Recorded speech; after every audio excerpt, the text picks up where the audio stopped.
ஆரம்பத்துல ஹிந்தி புரியல, இது தெரிஞ்ச உடனேயும் புரிஞ்சுது. அது ஒரு சின்ன மொமெண்ட்னு சொல்லலாம், இல்ல மேஜிக்னு கூட சொல்லலாம்.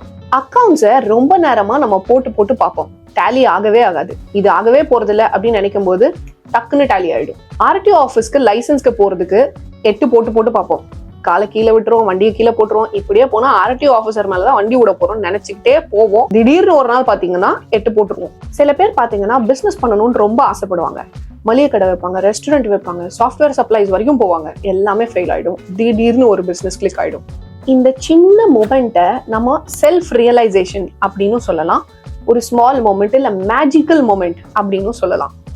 எனக்கு ஆரம்பத்துல ஹிந்தி பிடிக்கவே இல்லை. எப்ப பாரு ஹே ஹே ஹேன்ட்டு, மாய் என்ன வந்திருக்கா ஹே, மாப்பிள்ள மொக்கச்சாமி வந்திருக்கா ஹேன்னு, இது ஒரு லாங்குவேஜ்னு இது வேற படிக்கணுமா அப்படின்னு தான் யோசிச்சேன். இவ்வளோ வெறுப்பை வச்சுக்கிட்டு ஹிந்திய வா வானா வரவா போகுது? வரவே இல்லை எனக்கு. மானே தேனே பொன்மானேனாலே நமக்கு ஹிந்தி வராது. ஆனா ஒரு நாள் ஒரு மேஜிக்கல் மொமெண்ட், ஒரு மேஜிக்கல் ரியலைசேஷன் சொல்லலாம். அப்பையில இருந்து எனக்கு ஹிந்தி பிடிக்கவும் ஆரம்பிச்சிருச்சு, புரியவும் ஆரம்பிச்சிருச்சு. ஒரு புது லாங்குவேஜை நம்ம பிரெயின் எப்படி ப்ராசஸ் பண்ணுது அப்படின்னு ஸ்டடி பண்ணும்போது அவங்களும் அதே தான் சொல்றாங்க. Comprehension jumps suddenly not slowly. அதாவது ஒரு மொழியோட கிரிப் கமாண்ட் இருக்குல்ல, அந்த மொழியை பத்தின புரிதல் நமக்கு அது சடனா தான் நமக்கு ஜம்ப் ஆகும், ஸ்லோவா ஆகாது அப்படின்னு சொல்றாங்க. இதை தான் நம்ம மென்டல் ஸ்விட்ச் அப்படின்னு சொல்றோம். நீங்க பிசிக்ஸ் படிக்கிறீங்களோ, இல்ல ஜாவா லினக்ஸ் மாதிரி கம்ப்யூட்டர் ப்ரோக்ராமிங் படிக்கிறீங்களோ, இல்ல கார் ஓட்டி பழகுறீங்களோ, இந்த மென்டல் ஸ்விட்ச் வரைக்கும் போறதுதான் கஷ்டம். மென்டல் ஸ்விட்சை அச்சீவ் பண்ணிட்டோம்னா அதுக்கப்புறம் நம்ம புதுசா பழகுற எதையுமே பழகிறது புரிஞ்சுக்கிறது ரொம்ப ஈஸி ஆயிடும். எனக்கு எப்போ எப்படி இந்த மென்டல் ஸ்விட்ச் வந்தது, அதாவது ஹிந்தி புரிய ஆரம்பிச்சது அப்படிங்கறத இந்த வீடியோ பாத்தீங்கன்னா உங்களுக்கே புரியும். ஒரு நல்ல டீச்சரோட குவாலிட்டியே உங்களுக்கு பிடிக்காத சப்ஜெக்ட பிடிக்க வைக்கணும்.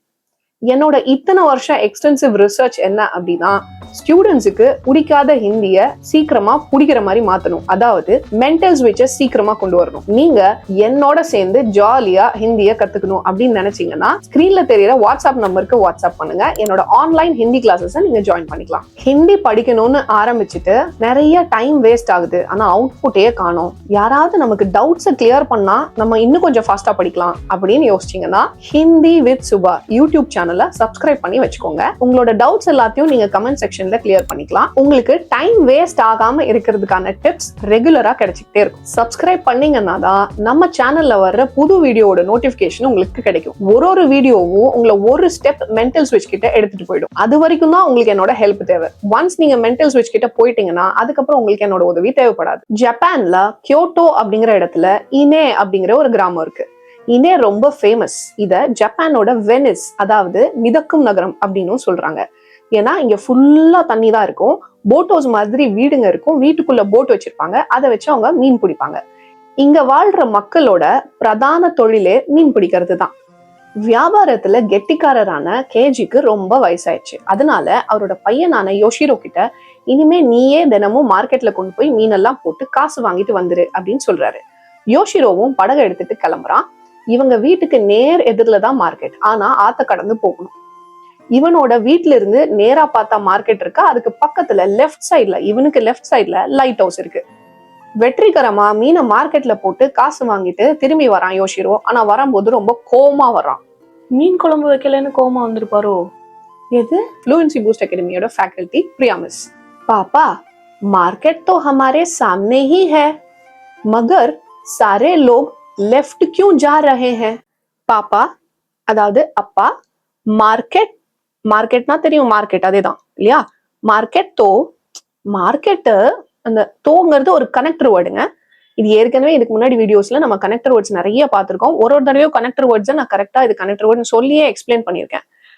மார்க்கெட் தோ ஹமாரே, நம்மளோட, சாம்னே, சாம்னேனா எதிரில, ஹி ஹே, எதிரில தானே, அதுக்குதான் அந்த ஹீ போடுறீங்க, எதிரில தான், ஹி ஹே.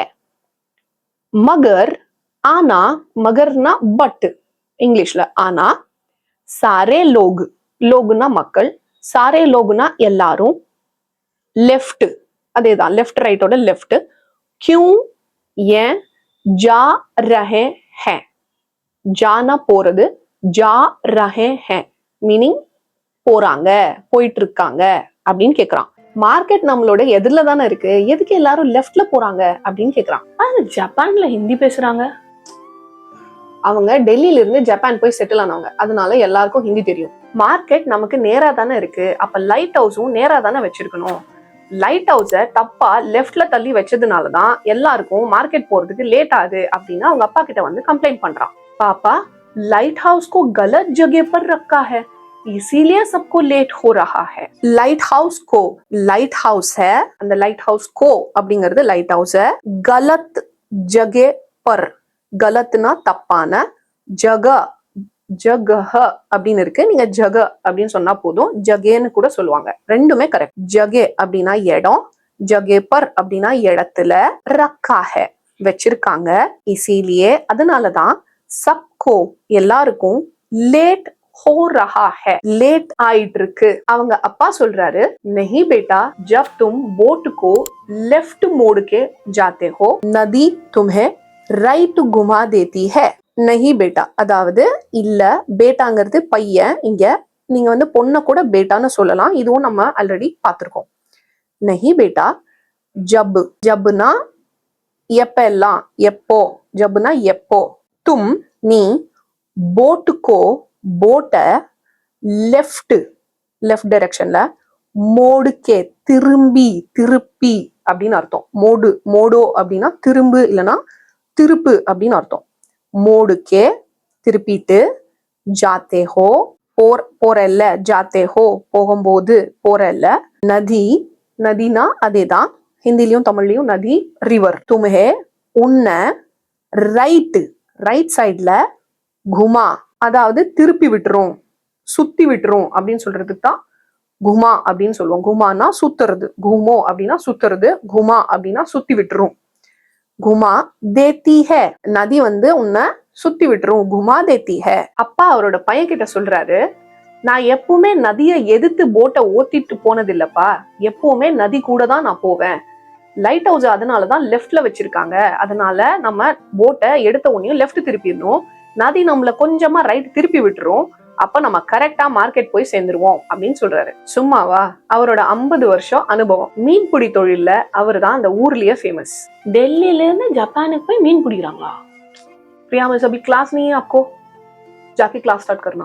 யோஷிரோக்கு அவங்க அப்பா சொன்னது பிடிக்கவே இல்லை. இவங்க பழைய கதையை பேசிட்டு டெய்லி லேட்டா போயிட்டு இருக்காங்க, ரொம்ப நேரம் போட்டை ஓட்டிட்டு இருக்காங்க, நம்ம ஏதாவது புதுசா ட்ரை பண்ணணும் அப்படின்னு யோசிக்கிறான். मुझे नदी के साथ नहीं जाना है, उसके खिलाफ जाना है और सबसे जल्दी पहुंचना है. मुझे எனக்கு, नदी के साथ நதியோட, சாத்னா அது கூட, அதோட அதோட சேர்ந்து அப்படின்னு சொல்றதுக்கு தான் கே சாத்.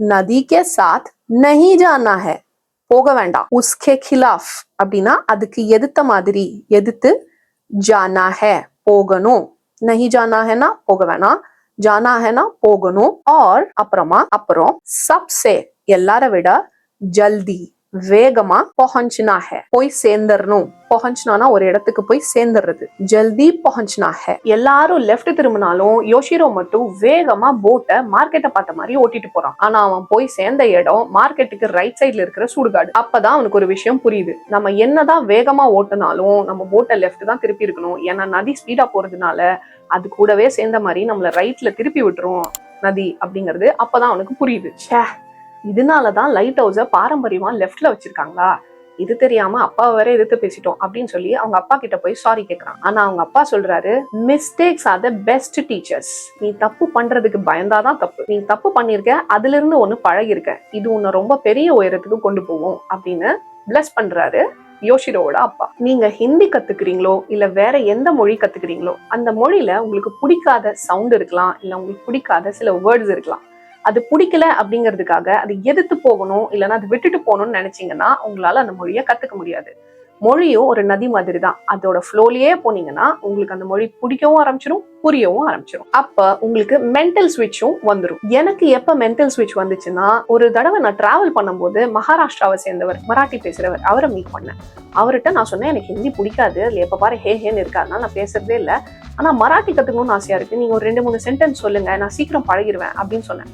அவர் ஒரு 3 சென்டென்ஸ் சொன்னாரு. அந்த 3 சென்டென்ஸும் ஆஹே ஆஹேன்னு முடிஞ்சது. அதுக்கப்புறம் தான் நான் ஒரு சின்ன ரிசர்ச் பண்ணேன். இந்த ஹிந்தில இருக்கிற ஹே எங்கிருந்து வந்தது அப்படின்னு. ஹிந்துஸ்தானிலையும் ஹே இருக்கு, நேபாளி மொழியிலையும் இந்த ஹே இருக்கு, குஜராத்தில பாத்தீங்கன்னா சே சேன்னு முடியுது, பெங்காலில ஆச்சே அப்படின்னு முடியுது, சான்ஸ்கிரிட்ல அஸ்தி அப்படிங்கிற ஒரு கான்செப்ட் இருக்கு, சிந்தின்னு ஒரு மொழி இருக்கு, அதுலயும் ஆஹேன்னு முடியுது. ஓஹோ, இப்பதான் எனக்கு புரியுது. நார்த் இந்தியால இருக்கிற பெரும்பாலான மொழிகள்ல சென்டென்ஸ் முடியறது வந்து இந்த மாதிரி பெக்யூலரா ஒரு சவுண்டோட முடியுது.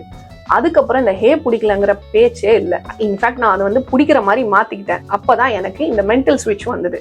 அதுக்கப்புறம் நான் நல்லாவே பேச ஆரம்பிச்சிட்டேன். உங்களுக்குமே பாத்தீங்கன்னா இந்த ஹே ஹே ஹோ இதுலதான் ஹிந்தில நிறைய டவுட் வரும். ஆப் கூட எது போடுறது, தும் கூட எது போடுறது, மே கூட எது போடுறது அப்படின்னு. உங்களுக்கு எந்த டவுட் இருந்தாலும் நீங்க கமெண்ட் செக்ஷன்ல டைப் பண்ணுங்க. எல்லா கமெண்ட்ஸ்க்கும் நான் ரிப்ளை பண்ணுவேன். உங்களோட டவுட்ஸ் எல்லாம் கமெண்ட் செக்ஷன்லயே கிளியர் ஆயிடும். இதே யோஷிரோ தான் ஜப்பானோட ஃபேமஸ் சயின்டிஸ்டா உருவாகுறாரு. அவரோட பாத்ரூமை பாத்தீங்கன்னா ஒரு பெக்யூலரா டிசைன் பண்ணிருக்காரு. உள்ள ஃபுல்லா கோல்டு டைல்ஸ் போட்டிருக்காரு. எதுக்குன்னு யோசிக்கிறீங்களா? டாய்லெட் போறதுக்கு. அவர் எதுக்கு அவரோட பாத்ரூம் இப்படி டிசைன் பண்ணாரு அப்படிங்கறத நம்ம அடுத்த வீடியோல பார்க்கலாம். இவரு சாதாரண ஆள் இல்லைங்க. நிறைய கண்டுபிடிப்புகள் இவரோட பேர்ல ரெஜிஸ்டர் ஆயிருக்கு.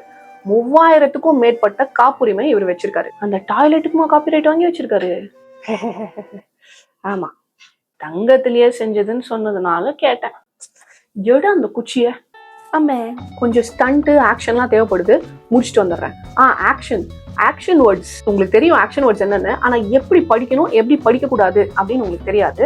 ஃபர்ஸ்ட் கமெண்ட்ல லிங்க் இருக்கு, செக் பண்ணி பாருங்க. சீக்கிரம் பாத்துருங்க. எவ்வளவு லேட்டா பாக்குறீங்களோ அவ்வளவு ரெக்ரெட் பண்ணுவீங்க. ஐயோ, சீக்கிரம் பாத்துருந்தா டைம் வேஸ்ட் ஆயிருக்காது அப்படின்னு.